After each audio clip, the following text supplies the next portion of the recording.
G'day humans, welcome to the safe space for dangerous ideas. And are there any more dangerous conversations than ones around First Nations, Indigenous and racial issues, especially with a white fella like myself? Dr. Anthony Dillon is an academic, a part Aboriginal academic who's also a commentator on Indigenous affairs, who's quite heterodox in his thinking. He was previously at the ABC, the public broadcaster. Now he writes for The Australian and for news.com.au. He has a lot of thoughts about the way that we perhaps fetishise and condescend to Indigenous Australians and indeed First Nations people all over the world. This particular episode is brought to you by the University of Technology, Sydney. It's part of a series that we're doing with them called Permission to Think, where we talk about the ways that academia and real life intersect, especially at the front lines of the culture war. And a big thanks to Professor Alan Davison for being our collaborator on this. He is the Dean of the School of Social Sciences at the University of Technology, Sydney. We get into a lot here. It's thorny areas, but Anthony is always a pleasure to talk to and provides a fascinating insight into a perspective from an Indigenous Australian that you don't always hear. Please enjoy the one and only Dr. Anthony Dillon. Yeah, I'm so fascinated by so much of what you write. Did you read it in the last 24 hours? Of course. Bits and pieces here and there over the course of of years, but then of course a lot of reading in the past 24 hours. So my circle of friends and colleagues would mostly be on the progressive left and would have an idea about Indigenous affairs as being, that white Australia just doesn't get the way that black fellas think, work, need to run their affairs, and that there's been a long history of a kind of paternalistic attitude towards First Nations Australians that will only be remedied by giving control back to First Nations people to make decisions for themselves, because whiteys can't understand it. Yeah. Even though most are married to whiteys or the offspring of whiteys. You're not crazy about that way of thinking. Why? Because, look, there's great diversity amongst those people who identify as Indigenous or Aboriginal, and a great diversity in terms of the way they think and also in terms of the way they live, lifestyle, living standards and that sort of thing. So we've got to be aware that there's these differences and not just paint everyone with the same brush. And it's been very popular for people to want to paint all Indigenous identifying Australians with this romanticised culture brush, where they're all seen as having this strong connection to land, having ways and customs that are far different to the white fella.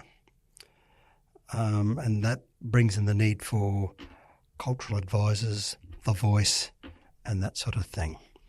And so I think what has been overlooked due to the large fabrication of difference, what has been overlooked is that the Indigenous people are very similar to the non-Indigenous people, or many of them at least. Anyway, there is a small percentage who, English is not their first language.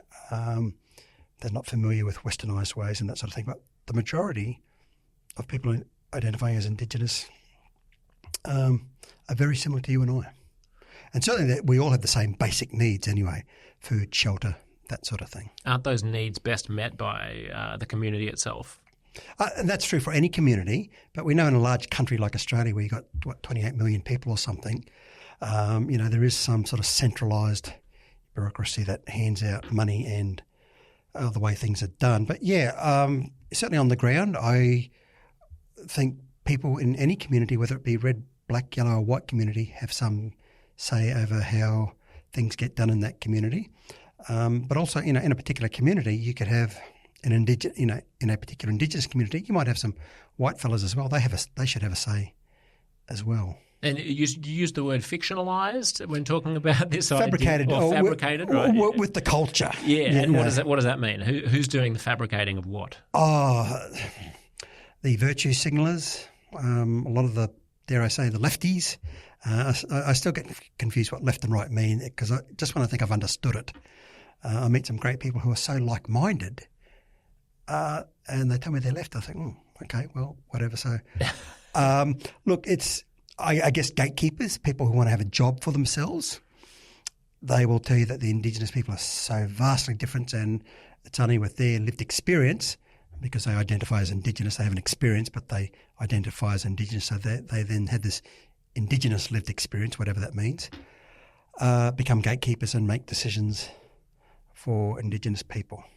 Right. And is there a romanticisation at very play romanticised, yeah. Right.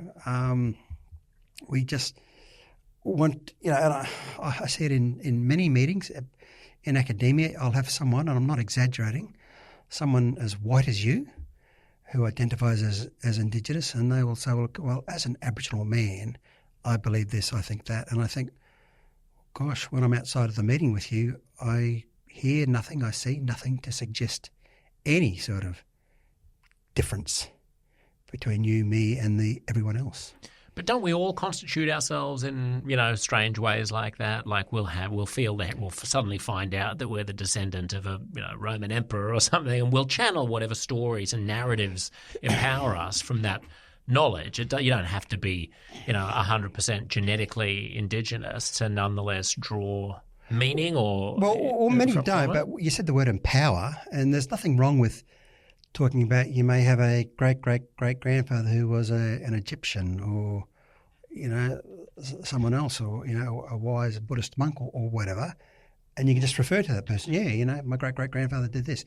But then just make out that you take on some special quality that others don't is a bit silly, and it gets used for power, being able to silence other people. I'm an Indigenous person. I have a right to say this, you don't, sort of thing. Mm. And I believe in the meetings I go to,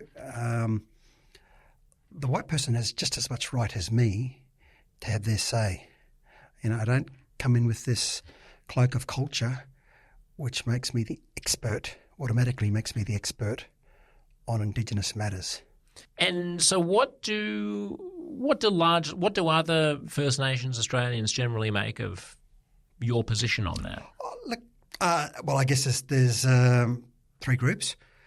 Ones who hate me for it, ones who don't care either way, and ones who admire me for it. Mm. So they're the three broad groups. And is that spread between particular demographics or places? Like, is it likely to be university-educated inner-city people who feel one way versus people on country who feel another? Yeah, well, let's say urban ones will have a mix, but certainly the ones who dislike me would be the urban ones. And that's possibly because the ones who are in rural or remote areas haven't heard of me. Yeah, I'll be honest. Yeah.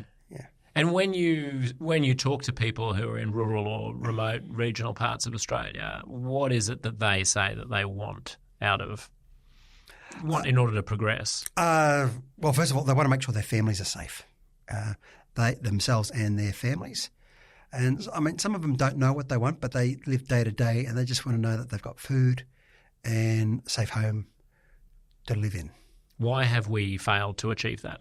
Yeah. Remoteness is a big issue. Political correctness is another issue. So when you combine those two, I think it's very difficult to service people, whether you're black or white, living in remote parts of Australia. How does political correctness impede it? Well, again, only certain people can have a say about Indigenous people, and you can have very well-meaning people who want to do something, but their views get sidelined because they're not Indigenous. Right. What do you make of the sort of waxing and waning, I suppose, of what you might call paternalism from successive federal governments? Sometimes you'll get a government which comes in and says, we've been too soft and we need to do something radical, like the intervention into the Northern Territory during the Howard years, and then it'll swing back and you'll say, that was a bit brutalising or that was a bit paternalistic, so we need to re-empower communities and local elders. Do you see this as a flux, or is there the pendulum will always be swinging. You'll always get that, and very often it's a reaction to what happened before, and it's not until sometime afterwards we can look back and think, okay, we perhaps could have been a little bit softer, or we could have been a little bit harder here. And it's a bit like the left and the right. It's the extremes within each that are throwing grenades at each other. Right. And can you explain to non-Australian listeners or people who aren't old enough to remember it what the intervention was? Okay. Look, it was misrepresented. Basically, we'd known for many years that there were problems in many Indigenous communities right around Australia, but the spotlight was on the Northern Territory. Which is a very remote desert part of Australia. Exactly. And, you do have a nice township like Alice Springs, but you've got these satellite communities and that. So there were a lot of problems and, even if you have a remote area full of white people, if you've got no work, no employment, and you throw in some alcohol, you're going to have a lot of problems. So it wasn't an Indigenous specific problem. It was a problem that affected people in these areas who just happened to be Indigenous. And so you had problems that go along with unemployment and alcohol, violence, child neglect, that sort of thing, kids not attending schools, people gambling and pornography and all that sort of thing. And, something had to be done. Something had to be done quickly. And it was portrayed as a government going in and just ripping kids away from their parents and all that sort of thing. It was, an intervention where people went in to give health checks and infrastructure was, services and that were put in place as well. But it was often only the bad bits reported. And as my friends in Alice Springs, Dave and Bess Price, were telling me, they didn't see many non-English speaking Indigenous people get interviewed and asked to give their opinion. And so you had people there who loved the fact that, they could rely on the law for help and that sort of thing. Yeah, right. And subsequent to that, what has happened? Things go back to how they are normally. You may get a change, but unless you have a change, fundamental change, and by that I mean creating economy. And that's something like Warren Mundine is into, creating economy in these remote communities. A lot of interventions and programs and that can be, they can make a difference on the margins, but sometimes it's, almost cosmetic. So you do, at the end of the day, you need adults engaged in opportunities where they can contribute to the society in which they live, which essentially is a job most times. And you need the kids to be learning so that they can then go into those jobs when they leave school. And if you don't have that, you have a series of Band-Aids trying to fix the problem. Right.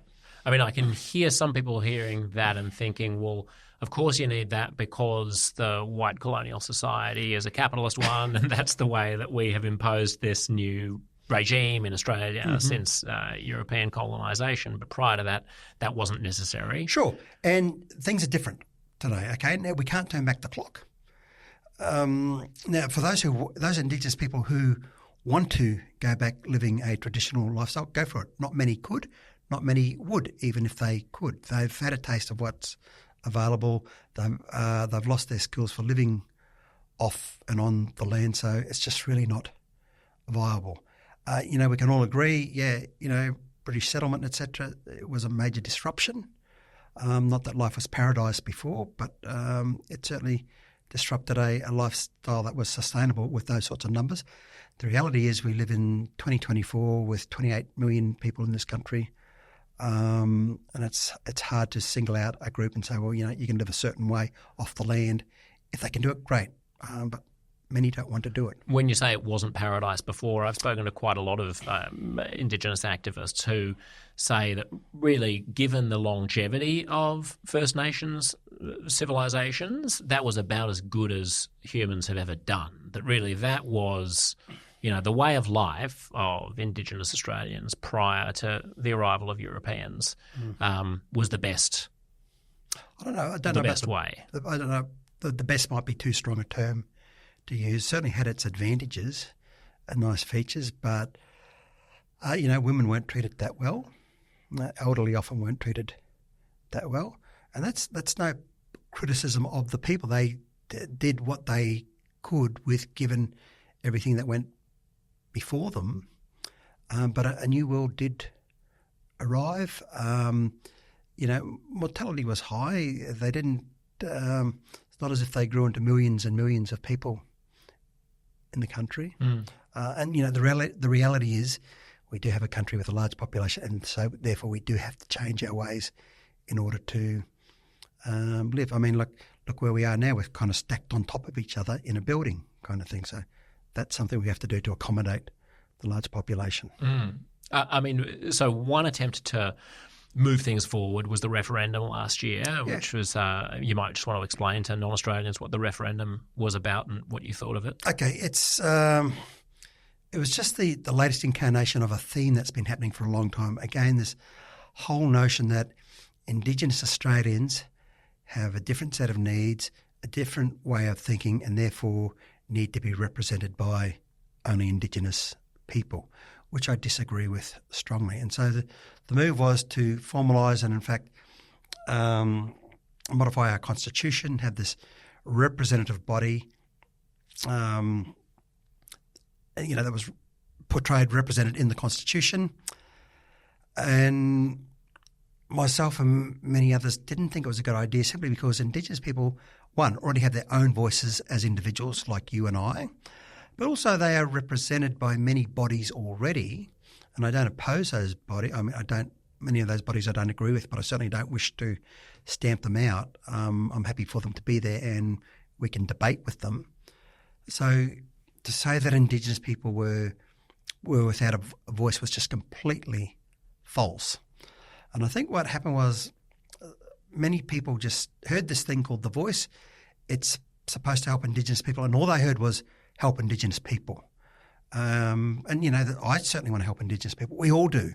But for many people, they just heard the bit, help Indigenous people, didn't really think so much about how they would be helped. They just, okay, this voice here, whatever, I'll tick the box if it's going to help Indigenous people. But then people start to have a think about it. Well, exactly how will it help Indigenous people? Well, first of all, they already have a voice. How will this new body put food on the table and that sort of thing? So that's why I think a lot of people departed from it. Wasn't the idea that you would corral all of the disparate voices from different First Nations communities together and have them present a single front, so to speak, so that there was less of a cacophony and there was a greater clarity on what Indigenous people feel would enhance Indigenous lives to Parliament? Okay, well, you'll never get a single front. But I mean, the structure of a body would demand it. Yeah, okay, but I mean, you'd have diverse views and interests in the people in that body anyway. I mean, just as a parliament does, though, right? Exactly. It has lots of different ideas, but ultimately it has to come up with a single bill or a single piece of legislation after hammering it all out. And I just don't see how it could be done, given that Indigenous people already have means and access to the existing structures. But they don't have a capacity, a forum in which to put forward a single. Well, they have a Minister for Indigenous Affairs. They have a Minister for Indigenous Affairs. You have many, many organisations, large ones. You have prominent Indigenous leaders. So the people on the ground are not only just represented through the usual channels that you and I access, but they do have these other Indigenous bodies and people as well, right up to the level of, like I said, the Minister for Indigenous. So let's assume that it's redundant then, that the voice body, the voice body is redundant, and that there are already these other mechanisms for Aborigines to have a voice. What's the downside? Why not just try it and see if it helps? The downside is, again, it's a postponing doing what we know works. It's seen as another silver bullet, just like we had this apology, which I didn't oppose, in 2007, I think, or whenever it was. Yeah, I think that was right. Yeah. But people hung their hopes on it. They thought this was going to be the game changer. We thought that we've had the minister's position for Indigenous Affairs, and it was before Bernie. It was Ken Wyatt. He was the first Indigenous identifying person to get the role. And people thought that was going to be a game changer. Oh, we've got an Indigenous person and he understands Indigenous people, which he does, I believe. But no better, no worse than a good, intelligent white person as well. So we thought that was going to be the game changer. But then he was liberal, so he wasn't the right kind of Indigenous person. So then we got, the right kind in the form of the latest Indigenous minister, whom I have respect for but disagree with on lots of things. And that still hasn't been the game changer. When we look at like the current and the last two ministers, Indigenous ministers, and other successful Indigenous people, like those who, the leading proponents of the voice, they've done very well for themselves and they deserve it. They've worked hard. And we know how they've done well for themselves. They were, like myself, kind of born into good circumstances, or they worked really hard and received a helping hand, like all Aussies. We all receive helping hands, and took advantage of those helping hands and worked and applied themselves and had passion, learnt education and higher education in some degrees, and lived in places where there was ready access to jobs and modern services and that sort of thing. So, I find it interesting, ironic, that of those Indigenous people who were for the voice, they've done very well without a voice. And I just think the rest of Indigenous Australians should have what they've got. And I know it's not going to be easy. We can't just get all the people in remote areas and bring them into cities. It's a bit more complicated than that. Right. So your concern is that it's a distraction from practice and like that it's a sort of a reliance on bureaucracy and official process rather than the new magic wand. Right. And look, part of me said, well, had the voice have got up, I wouldn't have been protesting. I would have worked with it if I had the opportunity. Yeah. Absolutely, I would say, hey, I was wrong. Let's work together. And if it failed, I wouldn't say I told you so. I would probably say, okay, look, we have tried it. We've given it a go. Let's have a focus on developing those parts of Australia where Indigenous people are suffering the most. You might allow yourself a very quiet "I told you so" just in the privacy of your own home later. Yeah, of course I would. Later night over whiskey. There's a little bit of ego there. So, all right, if new bodies and voices and ministers aren't the solution, then what is the most practical way forward? Well, I think what I've been saying, we focus on those Indigenous people who are suffering the most.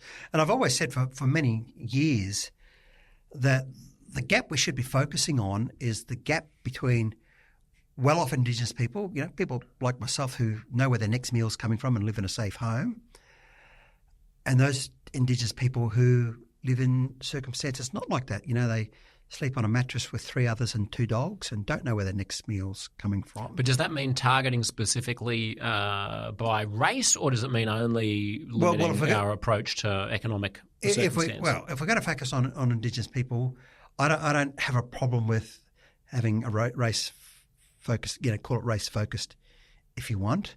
But in practical terms, it will mean focusing on geographical areas where a high percentage of the people are Indigenous. And if there's white people there and they benefit from something, that's great also. Right. Yeah, I mean, there is an argument that says that the best way actually to help disadvantaged racial minorities is to introduce universal social welfare benefits, because then the whole population is brought along for the ride and there's a lot more public support for it because it doesn't seem anti-egalitarian. Yeah, so if there's a remote area where there's a high proportion of Indigenous people and you've got some whites and you bring in, let's suppose diabetes is a problem in that area or lack of exercise or whatever, and you build a gym and you bring in some diabetes specialists, well, I'm happy for white people to have access. No, who wouldn't? Be happy for them to have access to that as well. Well, I mean, maybe the person who wouldn't would be the person who would say that there's a particular community in Australia that has suffered such historically devastating and persistent disadvantage that it requires unique solutions. Well, the solutions to our basic needs are, the basic needs are the same, and the solutions are often pretty much the same as well. So, ensuring that people are skilled for jobs and that sort of thing. Right. Yeah. What do you make of the rise? I went away and lived in New York for a dozen years and came back a few years ago and saw it was night and day between Australia's cultural attitudes towards the importance of First Nations reconciliation over the course of the past 15 years or so.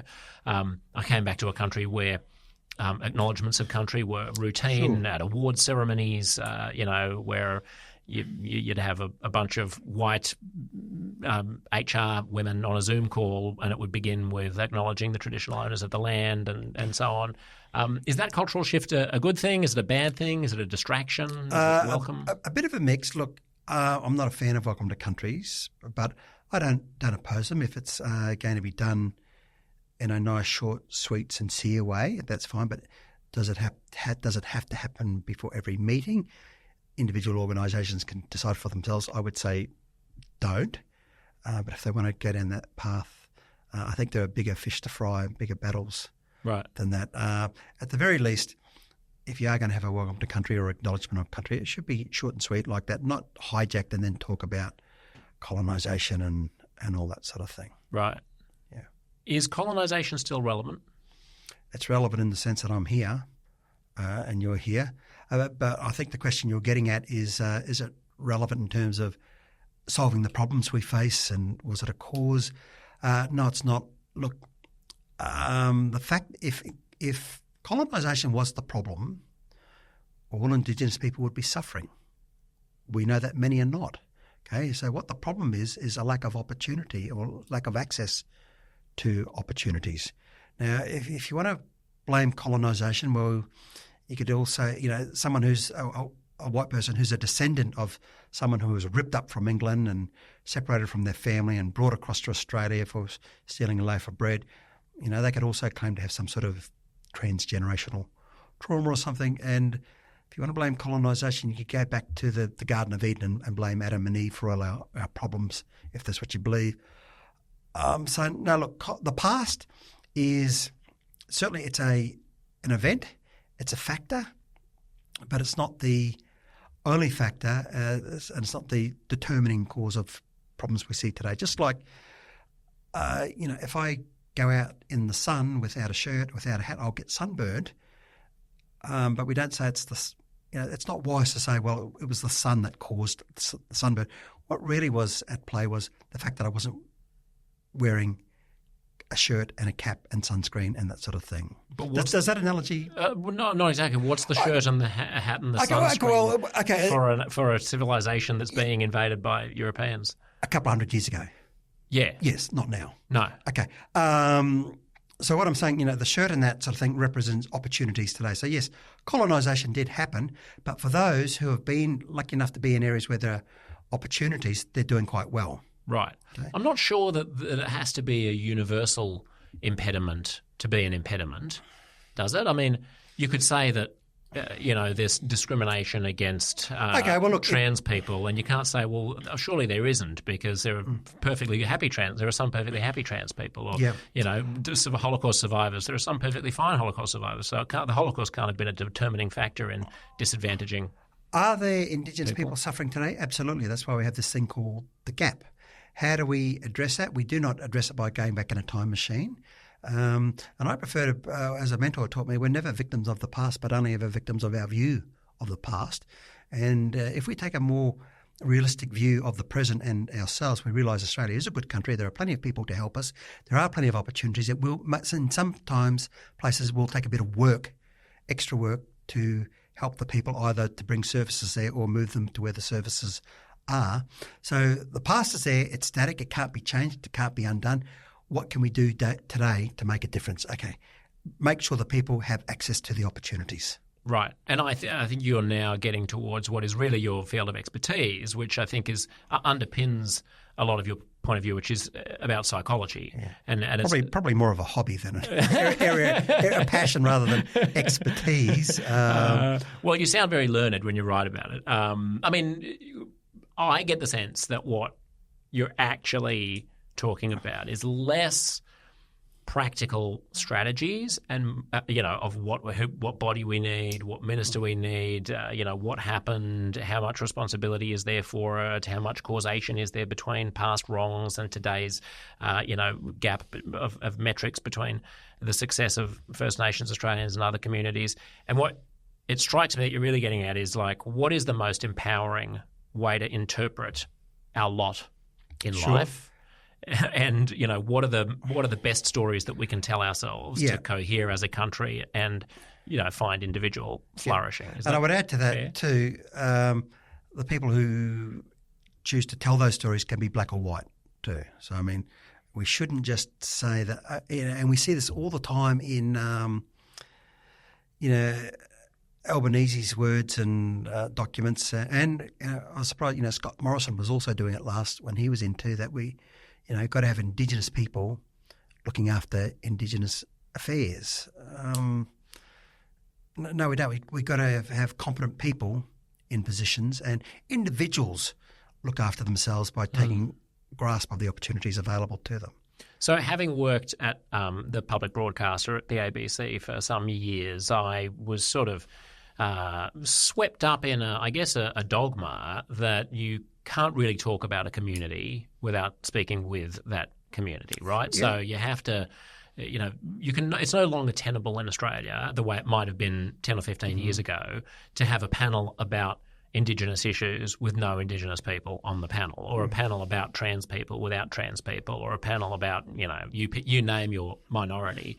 And I was always a bit conflicted by that because I thought, it just may be the case that the best expert on Bangladesh is not himself Bangladeshi. Yeah. Like there might just be a really, an expert in South Asia at a university who I want to talk to, who I can't talk to today really because it would just smell a bit off for a white guy to be talking to another white guy about what Bangladesh needs. Yeah. Where are you on that balance? Oh, look, to avoid trouble, if I was to organise a panel or something, I would, to be seen to be doing the right thing, optics counts for a lot, and I would save myself a lot of trouble. Yeah, I would encourage Indigenous people to get on to that panel, and I would make space for them. But I was also let them know that your view is valuable, so is the white person next to you. His or her view is valuable as well. It's like if you have families of where you've got an Indigenous and a non-Indigenous person, that child usually identifies or is identified as Indigenous. That doesn't mean the Indigenous parent has exclusive rights. Although I just use that as an example, that does have real implications because we know that in the child protection system, that game gets played out often where the Indigenous side of the family will have more rights than the non-Indigenous side when it comes to a child that is of mixed. Is that right? Yes, absolutely. So Child Protective Services tends to err towards. Yeah, I have a friend. She's a white woman, grandmother and great-grandmother of a large Indigenous family because she was married to an Indigenous man who's passed away. But she says she's had a couple of custody battles with grandchildren, and it's been very, very hard for her when she's been competing against other grandparents. Is that because of the history of ripping, First Nations families apart, and so there's a kind of post-colonial guilt about being perceived to do that? Yes, and an overreaction to it as well. Right. So yeah. But that's a topic for another discussion. Yeah, perhaps. But I am certainly happy to hear from Indigenous people on Indigenous Of course. matters. I mean, I'm just wondering whether or not it depends what you're talking about, right? I mean, if you're talking about the experience, if you're talking about, you mentioned lived experience before. This is the buzzword that everyone, my lived experience. It's my lived experience as a blah, blah, blah. Yeah, and that means shut up. Yeah, exactly. That's right. Yeah, it means you don't get to contradict me even if what I'm saying is nonsense. And that's what I oppose. Right. But if the person's talking about something that if the person's talking about their life story, about like experiences of discrimination, experiences of finding it hard to get a job or to be able to get a house to rent or something, then surely it is salient that they've experienced the thing. I think where I part company is when you're talking about things that fundamentally come down to data and reason and evidence and sort of science or policy, where it shouldn't really matter what background you're on because there are objectively defensible facts that you're talking about. Sure. So if you're talking about, how much money needs to be put into remote schools, you shouldn't need to be a First Nations Australian to have an opinion about that, even if the money is mainly benefiting First Nations Australians. Yeah, I agree. But if you're talking about if you're sharing the experience essentially of being a First Nations Australian on the panel, on this hypothetical panel, presumably you do need to be. Well, there are problems with when people relate their experiences. Those experiences are always looked at. I mean, first of all, when we describe our experiences, which is usually often something in the past, we don't record the events perfectly like a tape recorder. We reconstruct events. So it's very easy to say, I walked into that shop and that shopkeeper was looking at me, and he was looking at me because I had dark skin. And we walk away thinking that's a fact. So we can sometimes embellish things, not to dismiss everything, but we just need to put some limits around that and just realise, hey, there could be some error here.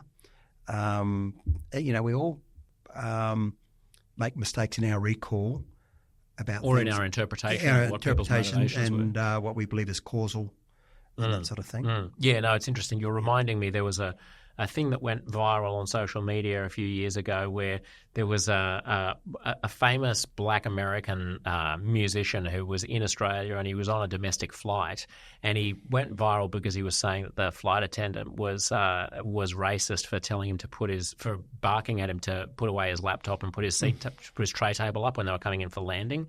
And I just thought that is so interesting because he's not familiar with the different culture of the way that flight attendants interact with you here versus maybe in the States. Mm-hmm. He's not familiar with the different ways that a white Australian might, like the fact that they may not be treading on as many eggshells with a black person as an American person might, because Americans might be more hypersensitive about race. He may not be aware of how strictly they enforce the put your seat back upright rule. So there's all this stuff that is in the mix that could be a potential for misinterpretation. He reaches for the one easiest interpretation to rile people up and to make him feel aggrieved and righteous, which is that he's being discriminated against as a black man. Yeah. But there's a constellation of other reasons why he might be asked to put his tray table up. Yeah.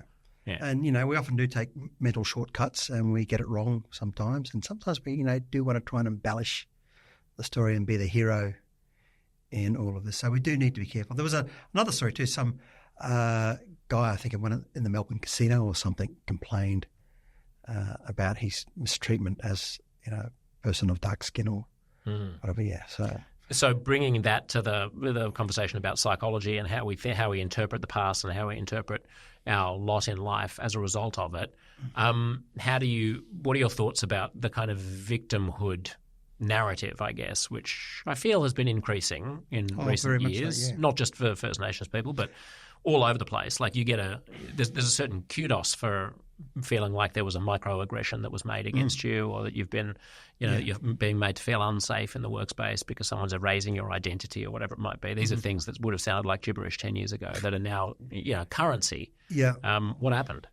Yeah. Oh, okay. Well, first of all, before I explain or give my opinion of what happened, I'm glad you said it's not just Indigenous people, because I was going to say the same thing as well. Yeah. We do live in an age where it's so easy just to say, I'm offended, and then suddenly you've got the ear of the HR manager and all that sort of thing. And I said in the mental health industry as well. I'd say too much more there. But how did it happen? I think it was just that creeping of ideas, just bit by bit, where once someone takes one step to be offended, it's over something. It's very easy to take the next step to be offended over something even smaller. And it just grows and grows. And you do get, there can be a bit of a victimhood Olympics out there where you get people who are competing to be the most victimised. And, the fact that, people are looking to be special. And one of the and feel important. And I believe one of the quickest, easiest ways to feel important is just to say, I'm offended. Okay, to be offended is to feel important. And what has kept it going, unfortunately, we've got a fire here, the oxygen that keeps us going, is people bloody well get rewarded for it. You will be able to get someone fired for claiming you're offended. Like I said, you will get the ear of the HR manager or whoever it is. You will get that compensation payout. You will get that apology. Knowing that people can get those rewards, that can spur them on as well to, I might have a go at this. Is social media playing a role here? Yeah, very much so. It just amplifies everything. It's it's a wonderful tool, but it also has given a voice to, people who we would rather not hear from. Yeah, and it also empowers the mob to wield, an outsized power. It sort of gives the pitchforks and the flaming torches added valence. Absolutely. And so, as much as I don't want to hear from those people, I still think they should be allowed to say what they want to say. We've just got to be able to come up with better responses for them. And I just hope there are people out there at all levels of the business sector and government who can show some backbone and say, enough is enough. But, also, unfortunately, in my profession of mental health too, you do have some people who are contributing to this, saying, well, this person is a victim of the microaggression and all this sort of thing. And once you have these experts giving opinions like that, it does kind of take on a legitimacy, which is hard for the average person to challenge. I've had Jonathan Haidt on the show, and if people haven't heard that episode and are interested in this kind of stuff, they should go back and listen to the episode with John Haidt, who's a social psychologist in New York and one of the world's leading experts on this kind of thing. And he makes the point that if you had to construct a worldview that impedes resilience and makes people more vulnerable, it would be the kind of worldview that university students at the moment are being inculcated with, which is, words of violence, microaggressions make you unsafe. You should exclude ideas that you consider to be hateful or hurtful from your purview.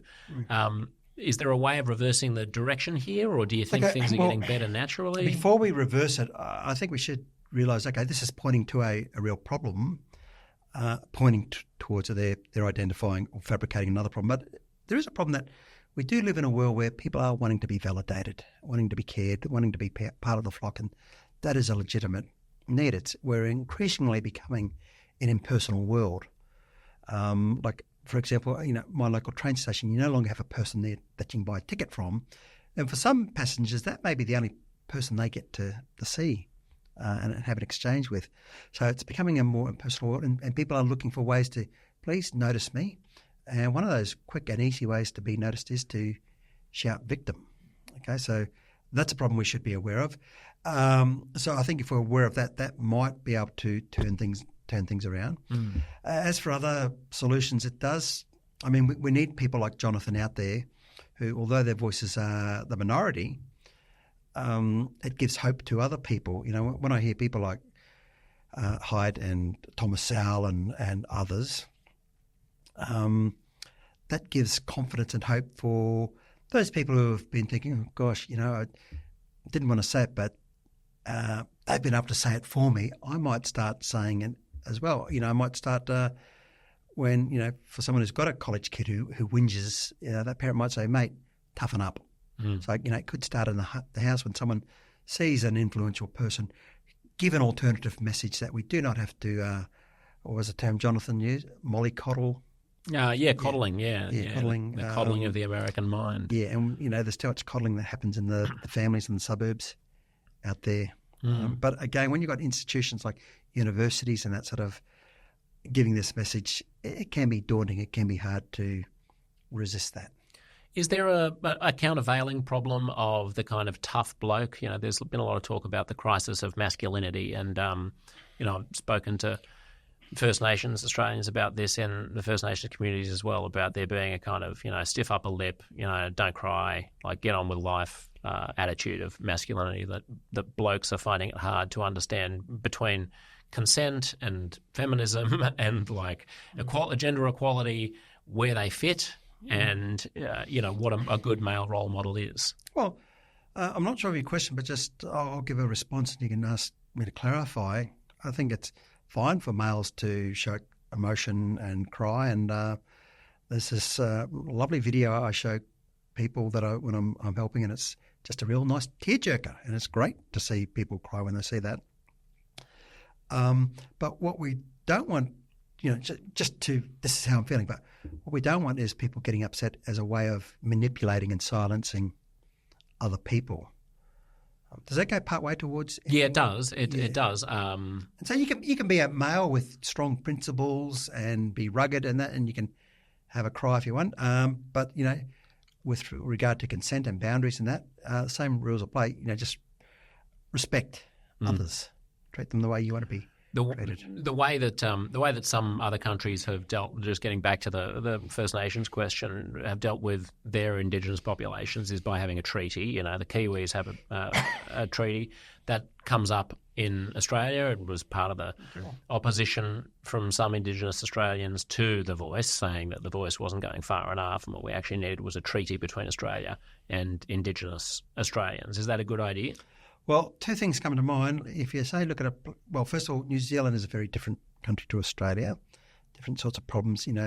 Smaller the smaller geographically, so you don't have a remoteness like you do here. But I would also ask, how well has it worked in terms of, say, keeping the Indigenous people in jobs and out of prison and that sort of thing? And I hear a lot of bad reports. But the other thing too, if we bring it back home to Australia, again, the Indigenous leaders, and particularly those with the voice, and I don't need to name them, I can name them if you want, but we know who they are. They are all people who are high achievers. Some of them have professor in front of their name. They're people I respect, but I disagree with them on a lot of things, but I still respect them. I think, okay, you've done really well, and you've done it without the voice, and you've done it without a treaty.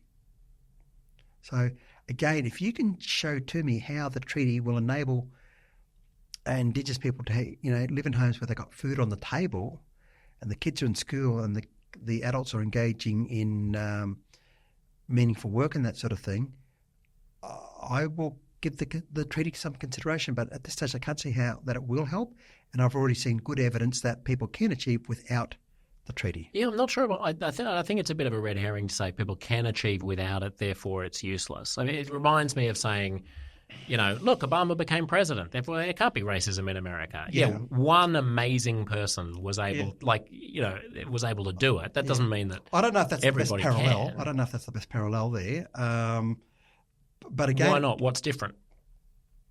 You're saying here are some people who are really successful, therefore... Okay. Well, your Obama one was saying, Obama got president, so therefore there's no racism? Well, yeah, it's a way of saying that the disadvantage can't be too bad because look at these successful people from that community. Okay, I'm saying the disadvantage in some places where there's a high proportion of Indigenous people is really bad, so I'm not in denial of that. I'm saying that there are many Indigenous people who are doing very, very well, and I believe what they've done, the formula for their success, can be applied to those people who are doing poorly. So, and that's the gap we've got to close, those Indigenous people who are doing poorly and those who are doing well.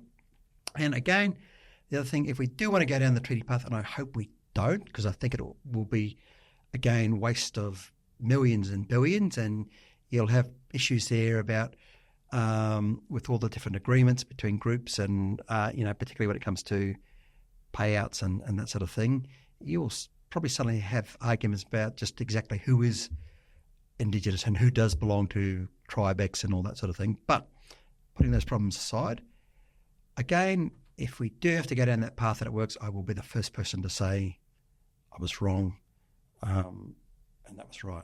And so when we say that, there are some people who are successful, and so we have to try to find a way to overcome disadvantage by doing the same sorts of things that those successful people did. Is there a cultural component to this? Is there a way of thinking about opportunity, about success, about disadvantage that is not present in Indigenous families that could be? Okay, look, I would say just like some non-Indigenous people, you do have some people where there's been that generational dysfunction, it's not the best word I was looking for, but, disadvantage, lack of opportunity, they're not going to be able to work. It's going to be very hard. And I've seen it in remote places and also, towns like Alice Springs where you do see some Indigenous people who, and there would be white people as well, they probably just indoors so I don't get to see them. But there are some who just will not be capable of working. And so with them, we need to look after them the best way we can. We want to make sure that they're not having alcohol, they're having good food, they're being looked after, and I believe government could sponsor those people, make sure they're living in good homes. But we need to make sure we are targeting the next generation where we can normalise work for them and normalise education where they get to learn, in this world, this is what you do. You go to school and then you get a job. Right. And do you have any ways of spreading that message? Like, what's the low-hanging fruit? Messages like this, and I think it is good for good news stories. And look, the ABC, for example, to their credit, and I know that they've been incredibly woke, and it's also interesting you have some good people who have come from the ABC. You and Tom Switzer, a couple of others. But the ABC, to their credit, do publish good news stories. And I retweet those good news stories as well. And so I think we need to hear more good news stories. And nothing fills me with joy more than when I see those good news stories about school kids in remote communities who are doing really well. They've got a project up and running. They're just doing really well. So, yeah, we can't just highlight the doom and gloom. We've got to keep that on the radar for sure. But just remind Indigenous people and non-Indigenous people there are some good things happening. And it was, I'm pretty sure it was one of the Dodson brothers who said we need to replicate the success. And, I agree. I don't think there would be anyone who would disagree with that. Where there is success, we need to replicate it. And, of course, it's not a one-size-fits-all. What works in one community, you may need to modify it for it to work in another community. But at the same time, we do need to make some tough decisions about some remote communities. And I know that someone like Warren Mundine, who's more experienced than me, but also more optimistic, and I'm happy to follow his lead, he believes most, if not all, of those communities can be saved. And, he should be given the opportunity to do that. But I suspect there will be some remote communities where it's just not viable, and we have to keep our eye on the next generation, what opportunities are they going to have, because I find it hard to see in some communities there being any real opportunities for the next generation. Meaning that they might have to be relocated. Relocated, yeah. Not just ripped up and thrown in a concrete jungle, but, move to a close-by urban centre where there's a bit more happening. Do not force anyone, but just say, hey, look what happens here, and look at these other Indigenous people who come from here and nearby communities. We're just saying the invitation is open for you if you want to come here. I'm reading Tyson Yunkaporta's latest book. He's another Indigenous academic I'm sure you're familiar with. One of his sort of arguments is that there's a very linear Western Enlightenment way of thinking about solutions and about narratives and about even conversations that is not natural to Indigenous Australians. That, yarning, which is talking through issues in an exploratory way, in an Indigenous way, it sort of is I suppose, doesn't always fit easily into the logical, sequential pattern of Western civilization. Do you buy that? Well, a bit like the Indigenous people who don't like making eye contact, or those Indigenous people who need to be warned about something that's going to be on a TV show and they won't watch. Very, very few people are like that. As far as yarning, yeah, you followed up. We said talking. Yarning is just talking. Yeah, when it comes to Indigenous people, we've got to call it yarning. He says the closest word in English in Western civilization might be having a thought experiment, where you're throwing things out, but you're not really. But it's sort of blue sky, where you're not pinned down to, I don't know, expectations of structure or logic. Certainly for Indigenous people who are, say, living in remote communities or haven't had much experience with, if I say the word modern, that may be misinterpreted as. That's the word I'll stick with, modern day things in Australia. Sure, they may need more time to chew over these things and discuss it amongst themselves and that sort of thing. But if you want to call that yarning, that's fine. But the problem is where you think every Indigenous person and yarns, and of course if you're going to write a proposal for a research grant in academia, yep, you'll be talking about yarning and yarning circles and Right. all that sort of, am I allowed to say bullshit on this? Yes, you can. All that sort of nonsense. I just gave you permission to say bullshit, Anthony. Okay. They'll be, the applications will be full of that sort of bullshit, Right. Well, using yarning methodology, we will approach these Indigenous people, blah, blah, blah. And then you'll get the grant because then it'll seem like it's profound and deep. More likely to get the grant, Yeah, it's interesting. Just as an aside, while I think of it, Anthony, was your dad one of the people who brought down the corruption of the Queensland government? Yeah. Can you tell us anything about that? It was only pointed out to me just as I walked into the studio. Okay, can I spend 2 or 3 minutes? Please, okay. It's fascinating. So just very quickly. So in Queensland, where there was corruption in the police force. This is the 1980s? 80s, yeah. Yeah, so it had been happening for a while, but then there was this commission called the Fitzgerald Inquiry. And it was an extremely corrupt state government. Well, if we just focus on the police force, but yes, outside of the police force, there were other politicians who had their name associated with corruption. I mean, this was at the time of B.L.Q. Peterson, right? So the premier of the state, who would be the governor in America, was a populist, a nationalist, and turned out to be a pretty corrupt authoritarian bloke. Had a bit of dirt on his hands.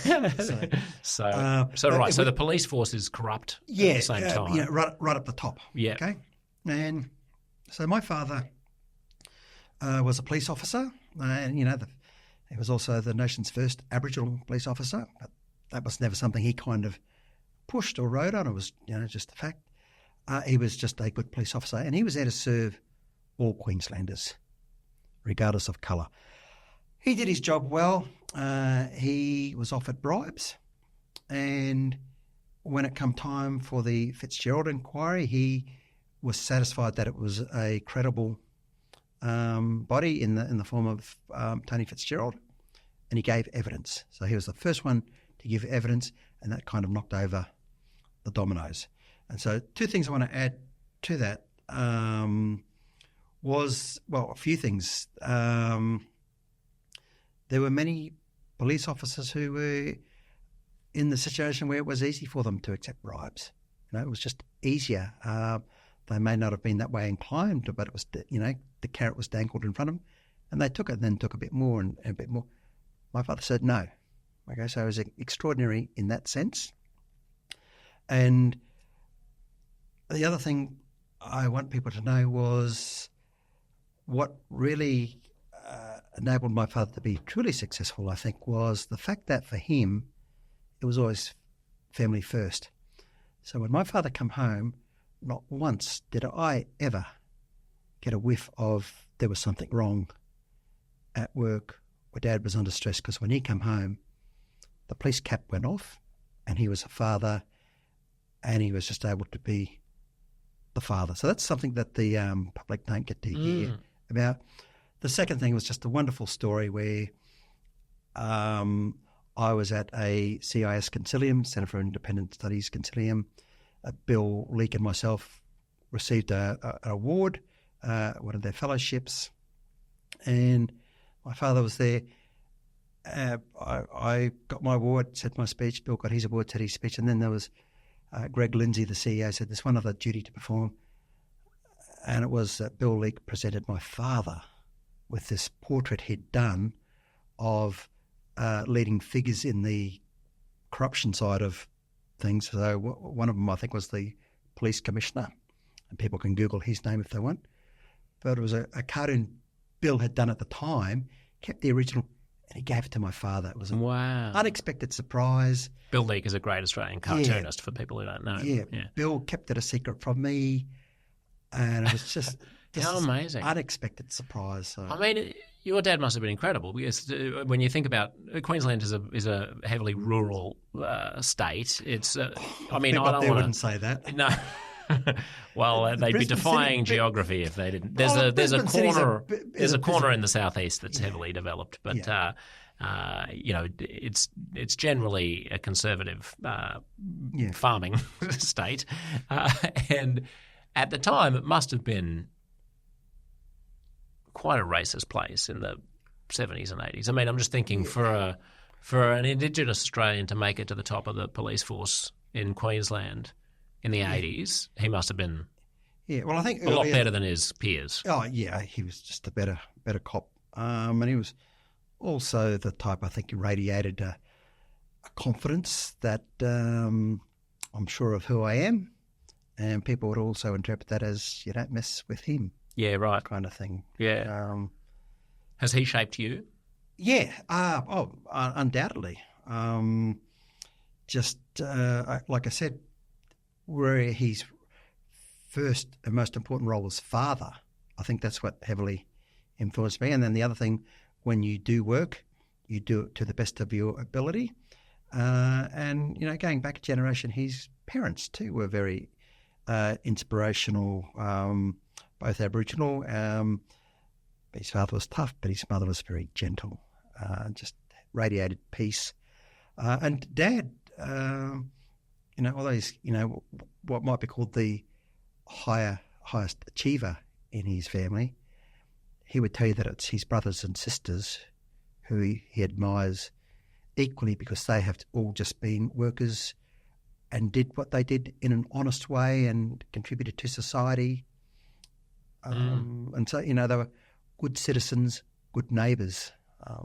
Dad just happened to be a police officer, but was also a good neighbour and a good citizen, and that was a family value. So that's certainly been handed down to me. Yes, and do you think his success as both professionally and also personally has shaped your ideas about Indigenous affairs, independence, psychology? Yes, certainly. And look, I should say, not once has my father ever given me advice or taught me anything about Indigenous affairs. So I got that. That was just like coincidence, I guess. So it's certainly not something my father preached or anything. No, but by example. Oh, by example, I've just, being a role model, absolutely. And, I learnt some good things from my mother as well. But just do what you do it well, be honest. And, my father gave the very clear, explicit message. He said, son, I don't care what you do, just be honest in what you do. So he proved that, didn't he, in his own, by example. Yeah. So, yes. Amazing story. And you've talked about mental health a little bit. I just want to touch on that because you're not crazy about the way that we think about mental health, in particular things like ADHD. What have we got wrong? Well, I'm hoping after this interview I still have a job. Look, I think we're very quick to, and I'm quoting psychiatrists, by the way. I just happen to agree with them that we're too quick to slap a label on something, and a label certainly serves a purpose. But in mental health, very often that label doesn't explain something. It's a convenient label to describe a cluster of behaviours. But that gets what we call reified. It becomes a reality sort of thing, and people say, "Oh, I've got this, I've got that." Well, you've got a group of behaviours, and it's just described by that label, but it doesn't explain why you're having difficulty in life. That combined with what we said before, where we live in a society where we are being coddled a bit, is a recipe for a fragile nation, which I think is a name of a book which Tanvir Ahmed had. And so, he's a psychologist who's psychiatrist, who's also an interesting sort of dissident on matters of political correctness and diversity and so on. So with regard to mental health, the things I say, I can always quote other psychiatrists who have said the same thing, where, we're too quick to label, too quick to give medication to people. And as I read in one book by a psychiatrist, Joel Paris, he said if psychiatry was based more firmly on science, there'd be less people being medicated.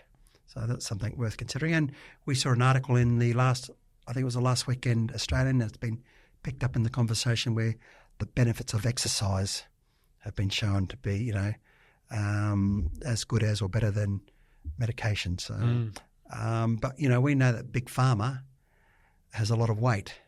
So, And again, we do no money in jogging in the sunshine. No. As I saw one one author said, there's money to be found in them there pills, not hills, but pills. Yeah. But also, combine that with the fact that society is becoming so much more instantaneous, where we're less able to delay gratification. We want everything now, and I always tell people very often, as a kid, I remember you'd take photos, take your camera down to Kmart, get the film developed. A week later, you pick up your photos. Now we take a photo, send it halfway around the world, all within 30 seconds. So everything we want it now. You take 20 photos and then you pick the best one, you delete the other 19. Exactly. But we want everything now. And for things just like our bodies take time to grow, also our that mental side of us too, particularly if it's been wounded, takes time to get better. It takes as long as what it takes, and we shouldn't be trying to offer quick solutions. That's what I'm saying. We do need to work on ourselves, and that's tough. A lot of people these days just want a quick solution. They want the therapist to work on them rather than they have to work on themselves. The therapist should be there to guide, just like a physiotherapist or a exercise consultant can say, this is what you can do, but you ultimately have to do the hard work. We get people these days, they're wanting the hard work done for them.